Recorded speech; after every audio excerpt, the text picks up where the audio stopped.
Hi everybody, my name is John Fisher. Welcome to salesleads.tv. So we've had,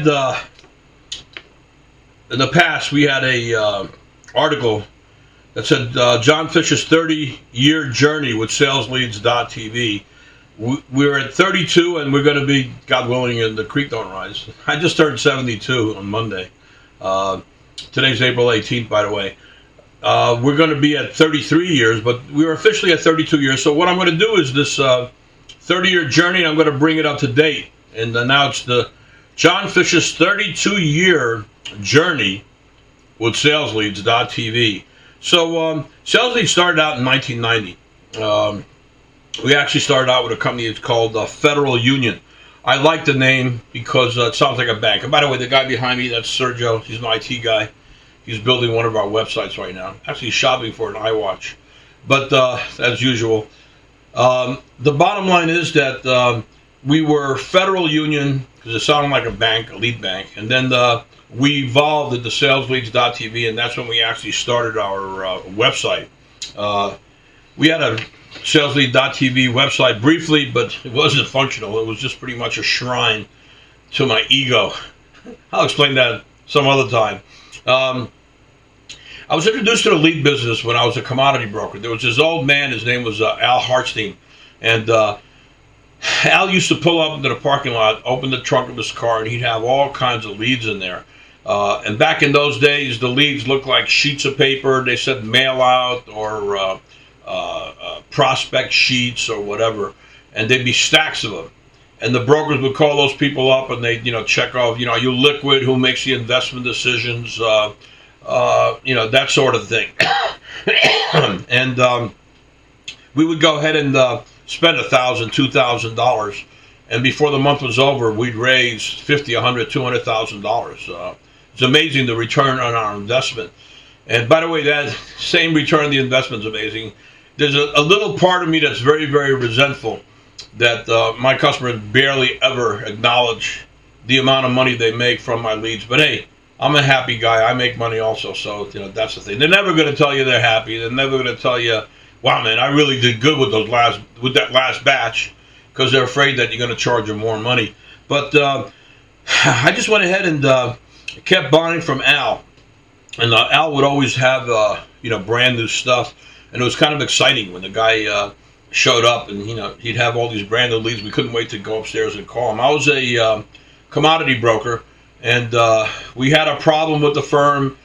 We had a San Francisco office. The guy did a broker guarantee where he would guarantee the funds, and then the customer would send them the next day.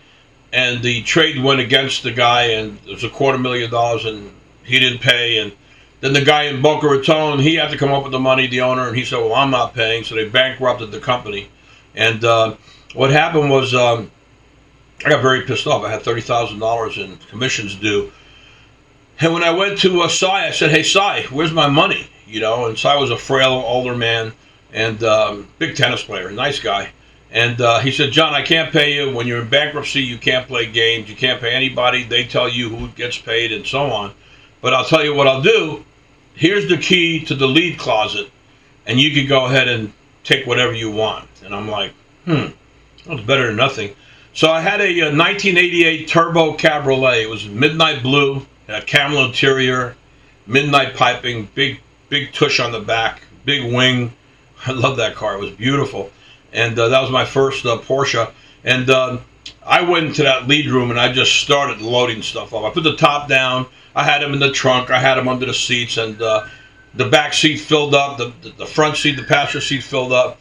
And I was driving up Glades Road, which is the main thoroughfare here in Boca Raton, up to my condo in Boca West. I had a two-story townhouse, and as I drove up Glades Road, I was leads were flying everywhere.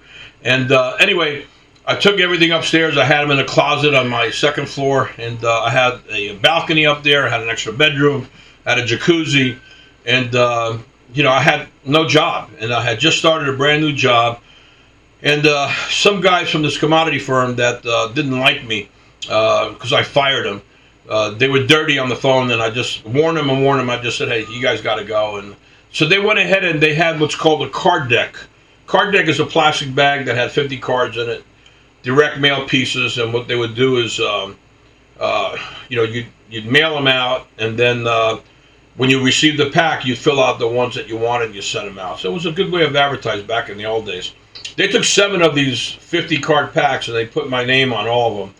And they used a postage machine, a U.S. post machine that used to be able to buy postage, and they stamped every one of those things. So not only did I get a call from the postal inspectors, and they already knew who did it, so that wasn't a big deal for me. But the phone wouldn't stop ringing. Every one of those 350 cards was, you requested information, blah, blah, blah. 5, 6 phone calls. I'm getting really pissed off. It's like, how am I ever going to do anything? And I look at the closet, and I look down, and I see all those leads, and I say to myself, you know what? Every dark cloud has a silver lining. And, hey, yeah, the reason I called you is I'm in the lead business, and I have this and I have that. I went ahead and went to Office Depot. I made copies because back in those days it was all copies, and I ended up doing $50,000 that week, with leads, and had plenty of copies left over to keep on going. I took that $50,000 and I opened up an office in Boca Raton, and I went on to that next year. I went on to make over $1 million. I had a plaque. Thank you for John. I won't use the last name. We're friends now, and Dominic. We're kind of friends now. For your contribution and, for doing what you did, trying to hurt me, and instead they ended up giving me the best pump you could ever give somebody. $50,000 to start up a brand new business that went on to be very, very successful. So, that's a pretty good story to tell you. Since then, we've been in the lead business. We did a couple of deals, and I just felt uncomfortable doing these deals because I could never trust the guy whose deal it was. I ended up working for a security attorney. I figured, how could I possibly go wrong? We were doing a communication deal.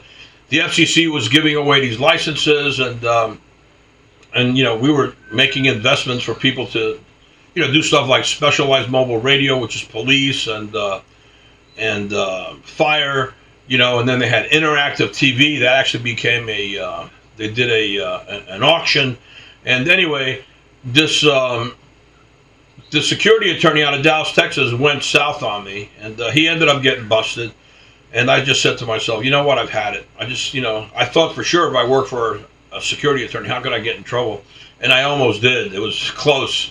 So I just said to myself, I had 20 guys selling that deal, and then all of a sudden we shut the deal down, and then we had one guy selling leads for Federal Union. And we went ahead full blast, and we started salesleads.tv with 20 guys on the phone. And we kicked ass. Sales Lead's been around for 32 years. We've done over $25 million in sales. I don't know, maybe 10 years ago, I had a sales manager, whatever, maybe 20 years ago. And I was in Cuba courting a young lady. I ended up marrying her, and we stayed married for 7 years.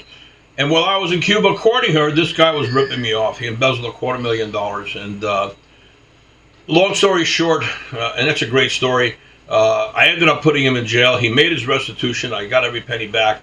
But I said to myself, you know what? The hell with these people. I got to watch them. They steal from you. They have bad habits. And I had to motivate them all the time. And I'm going to do this myself. So I moved from a 5,000 square foot facility to an 888 square foot facility. Me and 3 other people. And that's what we've been doing ever since. And not quite the same numbers, but the headache was gone. Most of it, anyway. You still got to deal with the clients, you guys. But anyway, the journey has been, dynamite. COVID came around a couple of years ago, 2-3 years ago. We shut the office down, and I wish I would have done it sooner. I work out of my house. My girl Addie works out of, she's the manager. She manages the database, the office. She works out of her house in New York. I've got Sergio behind me, and he works out of Boca Raton also, and we all work out of our homes, and it's just become a lot better for everybody. And we become a lot more I've become a lot more profitable because I don't have all the overhead that I used to have. So it pretty much gives you an idea what's been going on. As far as health issues go, I had a 6-double bypass in 2001. 22 years later, I'm still here. I died on the table, by the way. 3 or 4 years ago, I had a colonoscopy. They said don't take any baby aspirin. I I didn't listen to him. I kept going, but for 3 days I did stop. He said, I don't want you bleeding too much, if I have to remove any polyps or whatever. And the day after the operation, he wouldn't let me work out, and I stroked. I drove myself to the hospital, half my body gone. And they gave me a TPA shot, told me to pray, and I got it all back, So God loves me. God blesses me. I'm not a religious guy. I'm a nice Jewish boy from Brooklyn, but I'm a spiritual man. I've been clean and sober 39 years in July. You see that little AA back there? That's what that's about. And I got to tell you, AA, NA, Al-Anon, really giving my life back. I mean, it's just a tremendous transition. The biggest gift I've ever had in my life. It's the biggest accomplishment of my life to stay clean and sober almost 39 years. It's ridiculous. I mean, I was a big party animal. I was in the record business. Really, really crazy. And today I get to help people stay clean and sober. And, it's a beautiful life.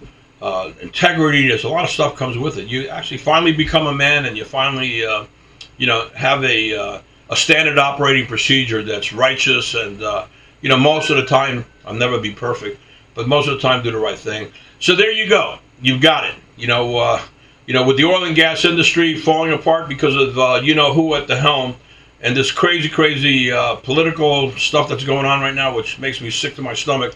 I feel sorry for the generations, left behind. I mean, I lived in Cuba 2 years before Castro came in, and this feels just like when Castro came in, and 2 years later we fled that country, and you see what happened to Cuba. I'm telling you, that socialism and all that insanity, and I don't want to get political on you, but I tell you what, I'm a patriot. I attract patriots, and I'm not down with what's going on right now. It's affected my business, but you know what? I'm like the ever-ready bunny. I just keep on going. I keep on trucking. I turn negatives into positives, and I do the right thing. If you have any questions, feel free to call me. You got it. 32-year journey of John Fisher at salesleads.tv. Have a beautiful day. Thank you for your time, and God bless.